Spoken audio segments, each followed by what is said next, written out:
क्यों अस्थियों को गंगा में बहाया जाता है? आखिरकार क्यों हम अस्थियों का गंगा में विसर्जन करते हैं? क्या है इसके पीछे की कहानी? जानने के लिए वीडियो को अंत तक देखिएगा। और अगर आप हमारे चैनल पर नए हैं तो चैनल को सब्सक्राइब जरूर कर लें।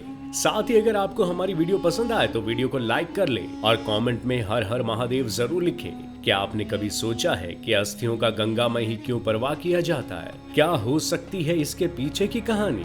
हालांकि गंगा में अस्थियों के विसर्जन को लेकर कई कथाएं प्रचलित है और आज की इस वीडियो में हम ऐसी एक प्रथा के बारे में जानेंगे। पौराणिक मान्यताओं के अनुसार हस्तिनापुर के राजा शांतनु ने रानी को एक दिन गंगा नदी पर देखा। राजा उन्हें देखते ही उन पर मोहित हो गए और उनके सामने विवाह का प्रस्ताव रख दिया। रानी ने राजा से शादी करने के लिए तो हाँ कर दी, लेकिन उसके बदले में रानी ने राजा से एक प्रतिज्ञा ली और उस प्रतिज्ञा में रानी ने राजा से कहा कि वो कभी भी रानी से प्रश्न नहीं करेंगे। रानी जो भी कार्य कर रही हो राजा उनसे कोई प्रश्न नहीं करेंगे। राजा ने रानी की ये शर्त मान ली और उन्हें प्रतिज्ञा दे दी कि मैं आपसे कभी भी कोई भी प्रश्न नहीं पूछूंगा। उसके बाद राजा और रानी की शादी हो गई। कुछ महीनों बाद रानी को पुत्र की प्राप्ति हुई। रानी उस पुत्र को उठाकर गंगा की ओर चल दी और गंगा नदी पर पहुंचकर उन्होंने पुत्र को नदी में बहा दिया। राजा दूर खड़े ये सब देख रहे थे, लेकिन प्रतिज्ञा से बंधे होने के कारण वो कुछ बोल ना सके। इसके कुछ समय बाद रानी को फिर दूसरे पुत्र की प्राप्ति हुई। रानी उस पुत्र को लेकर भी गंगा की ओर गई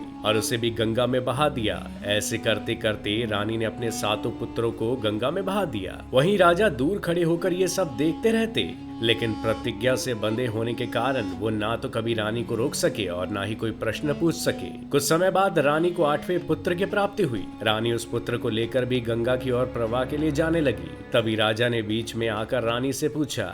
तभी रानी उन्हें उनकी प्रतिज्ञा याद दिलाने लगी। तब राजा से रहा नहीं गया और राजा ने उनसे इसका कारण पूछा कि तुम हमारे पुत्रों को गंगा में क्यों त्याग रही हो। तब रानी ने राजा को बताया कि वे ब्रह्मा की बेटी है और ऋषि वशिष्ठ ने उनके सभी बच्चों को धरती लोक पर पैदा होने का श्राप दिया था। अगर वो अपने बच्चों को गंगा में बहा देती है तो उसके बच्चे को मनुष्य लोक से सदा के लिए मुक्ति मिल जाएगी। इसी कारण से हम भी अस्थियों को गंगा में प्रवाह करते हैं ताकि उन्हें भी मुक्ति मिल सके, अपने पापों और बुरे कर्मों से मुक्त मिल सके। साथ ही कहा जाता है कि मनुष्य की अस्थि जितने समय तक गंगा जल में रहती है उतने समय तक वो स्वर्ग लोक में रहता है। सभी प्राणियों की हत्या करने वाले की अस्थियां गंगा जी में गिरने पर वह भी दिव्य विमान पर चढ़कर देवलोक को जाता है।